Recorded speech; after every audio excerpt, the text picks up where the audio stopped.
In today's video, I'm going to teach you how to send a calendar invite on Outlook.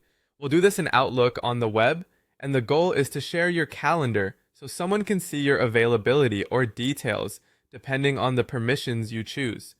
Start by opening your browser and searching for Microsoft Outlook. Click the official Outlook link to open the site. If you use it often, consider bookmarking it so it's easy to return to later. Before moving on, make sure you're signed in to the correct account. If you have multiple accounts, glance at the top corner to confirm you're using the right one for the calendar you want to share.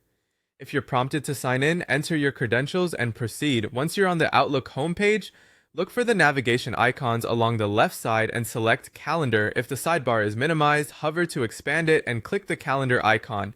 This switches you from your inbox to your calendar view. On the left, find your calendar list. Hover over the calendar you want to share, then click the three dots next to its name. This opens additional options specific to that calendar. You're looking for the control that governs who can see your schedule. Choose Sharing and Permissions. This will open a panel or window where you can specify exactly who should receive access and what they'll be able to see. In the field provided, type the email address of the person you want to share your calendar with. Double-check spelling to avoid sending it to the wrong contact. If you need to share with more than one person, you can add additional addresses one at a time in the same field. Next, choose the permission level that fits your needs. For quick availability checks, pick the option that shows only when you're busy. If the person needs more context, choose an option that includes event titles and locations or all details. If they need to help manage your schedule, select an editing level. Choose the least access needed for privacy and clarity. When you're ready, click Share. Outlook will send an invitation to the recipient's email.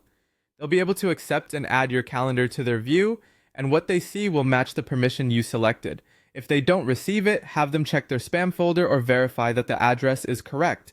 You can return to sharing and permissions anytime to change or remove access. And that's it. Your calendar invite has been sent through Outlook, making it easy for others to see your schedule exactly the way you intended.